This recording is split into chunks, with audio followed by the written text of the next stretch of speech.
High welcome to TTV. వచ్చే శాసనసభ ఎన్నికల్లో మహిళలకు 60 సీట్లు ఇస్తామని సీఎం రేవంత్ రెడ్డి ప్రకటించారు. నియోజకవర్గాల పునర్విభజనతో శాసనసభలో సీట్ల సంఖ్య 153కి పెరుగుతుందన్నారు. మహిళలకు 33% రిజర్వేషన్లు అమల్లోకి రాబోతున్నాయని, దాని ద్వారా వారికి 51 సీట్లు లభిస్తాయని పేర్కొన్నారు.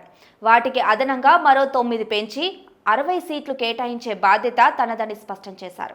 హైదరాబాద్ రాజేంద్రనగర్లోని ఆచార్య జయశంకర్ వ్యవసాయ వర్సిటీలో సోమవారం వన మహోత్సవం 2025ను రేవంత్ రెడ్డి ప్రారంభించారు.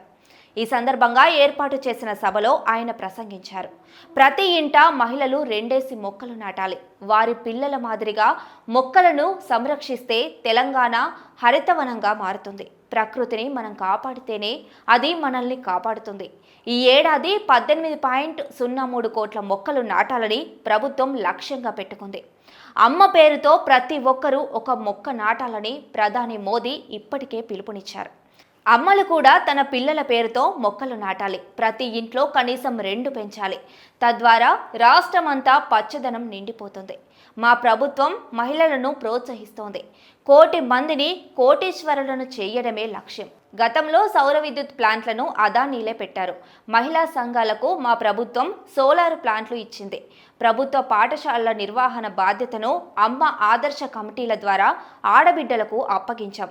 పిల్లలకు ఉపాధ్యాయులు హాజరు వేస్తే ఉపాధ్యాయులకు మహిళలు అటెండెన్స్ వేస్తున్నారు. ఆర్టీసీ బస్సుల్లో మహిళలకు ఉచిత ప్రయాణ సౌకర్యం కల్పించడమే కాకుండా సంస్థకు 1000 బస్సులను అద్దెకు ఇచ్చేలా ప్రోత్సహించింది. బస్సులకు యజమానులను చేశాం. హైటెక్ సిటీలో ప్రముఖ సాఫ్ట్వేర్ కంపెనీలు ఉండే ప్రాంతంలో కోట్ల విలువైన స్థలంలో మహిళా శక్తి బజార్ని నిర్మించాం. మహిళా సంఘాలు తయారు చేసిన వస్తువులను మార్కెటింగ్ చేసుకునే సదుపాయం కల్పించాం. ఆ ఉత్పత్తులను చూసి మిస్ వరల్డ్ పోటీదారులు అభినందించారు. ఐకేపీ కేంద్రాల ద్వారా వడ్లను కొంటున్నాం. పట్టణ ప్రాంతంలోని మహిళలు మహిళా సంఘాల్లో చేరాలి. ఈ ఏడాది సంఘాలకు 21,000 కోట్ల రుణాలు అందించాం. ఆడబిడ్డలను అన్ని రంగాల్లో అగ్రభాగాన నిలపాలని ప్రయత్నిస్తున్నామని ముఖ్యమంత్రి పేర్కొన్నారు. అటవీ శాఖ మంత్రి కొండ సురేఖ మాట్లాడుతూ వన మహోత్సవాన్ని ఉద్యమంలా నిర్వహించాలని కోరారు. మొక్కలు నాటి వాటిని సంరక్షిస్తేనే జీవ వైవిధ్యాన్ని కాపాడాల్సిన బాధ్యత అందరిపై ఉందన్నారు. మొక్కలు నాటి వాటిని సంరక్షిస్తేనే మానవాళికి మనుగడ ఉంటుందని, తర్వాత తరాలకు ఉపయోగపడతాయని పేర్కొన్నారు. వన మహోత్సవంలో భాగంగా వ్యవసాయ విశ్వవిద్యాలయ బొటానికల్ గార్డెన్లో రుద్రాక్ష మొక్కను నాటి వన మహోత్సవాన్ని సీఎం రేవంత్ రెడ్డి ప్రారంభించారు. అటవీ శాఖ, వ్యవసాయ విశ్వవిద్యాలయం, హెచ్ఎండిఏలు సంయుక్తంగా ఈ కార్యక్రమం నిర్వహించాయి. ఈ సందర్భంగా ఏర్పాటు చేసిన ఫోటో ఎగ్జిబిషన్ను సీఎం తిలకించారు.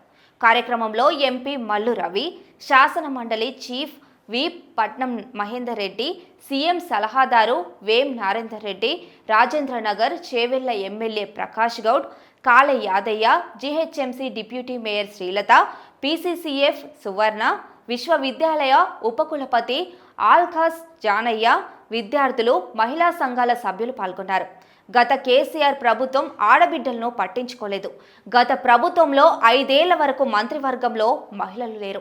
ఇందిరమ్మ ఇల్లు, ఇళ్ల పట్టాలు, రేషన్ కార్డులు, అసైన్డ్ భూములు, పోడు భూముల పట్టాలు ఇచ్చిన ఘనత ఇందిరాగాంధీకి దక్కింది. రాజీవ్ గాంధీ తెచ్చిన మహిళా రిజర్వేషన్ బిల్లు వల్లనే స్థానిక సంస్థల్లో మహిళలు అవకాశాలను అందిపుచ్చుకున్నారు.